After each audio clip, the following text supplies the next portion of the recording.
Thomas the Tank Engine's blue paint sparkled in the sunshine as he puffed happily along his branch line with Annie and Clarabelle.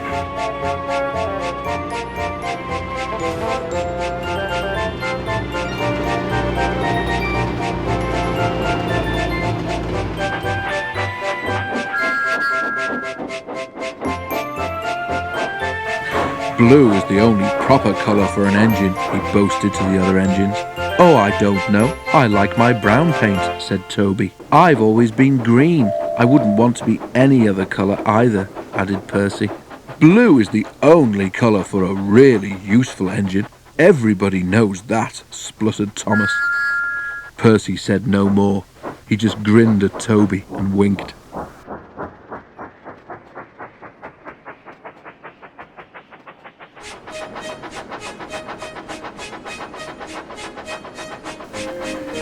Each day, Percy brings a truck full of coal from the junction for the coal merchants at Farquhar. Next morning, Thomas was resting when Percy arrived. Be careful in this siding, Percy, warned Thomas, as Percy pushed the trucks along the line beside him. These buffers aren't very safe. He got no further. As one of the coal trucks passed Thomas, the catch on its door burst open. With a rumble and a crash, an avalanche of coal poured out and piled up around Thomas's wheels. A thick cloud of coal dust arose all around him. "A tissue!" spluttered Thomas. "Help, I'm choking! Get me out!" Percy looked worried. Then, as the dust settled, he looked at Thomas and began to laugh. Thomas's smart blue paint was black from smokebox to bunker. "Ha ha ha," chuckled Percy. "You don't look really useful now. You should see yourself. You look really disgraceful." "I am not disgraceful," choked Thomas furiously. "You did that on purpose, Percy. Now stop your stupid giggling and get me out." But it was some time before Percy could help. The coal bunker stood behind the buffers which Thomas had said were unsafe. It was only when the coal was shoveled into the bunker that Thomas could be moved.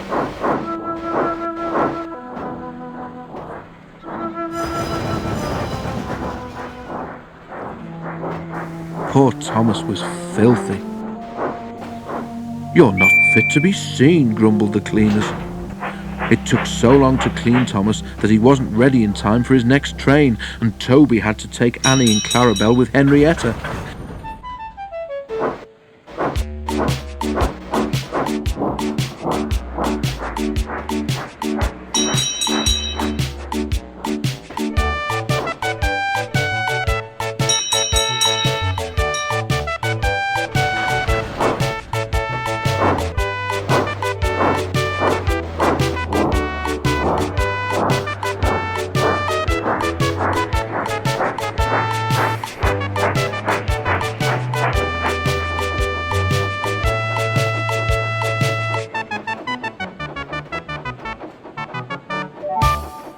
The cleaners were tired and dirty when they had finished.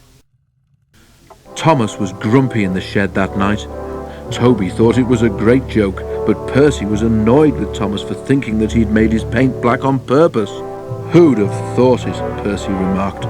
"Fancy a really useful blue engine like Thomas becoming a disgrace to the Fat Controller's Railway." "You wait, Percy," replied Thomas crossly. "One day you'll laugh on the other side of your smokebox." "Pooh," rejoined Percy.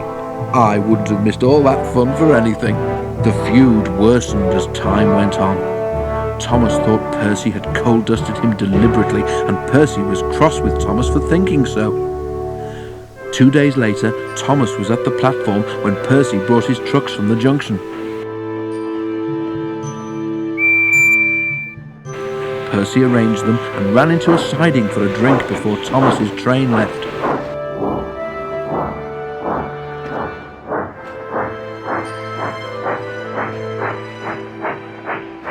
The water column stood at the end of the siding with the faulty buffers.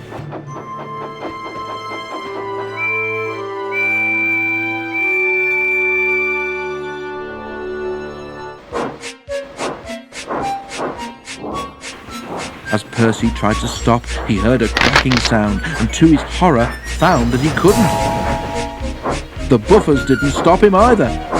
"Oh, wailed Percy. "Help!"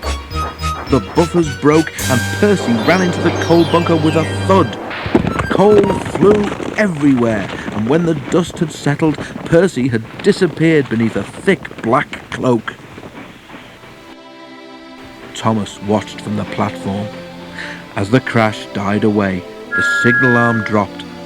Thomas moved off, laughing as he went.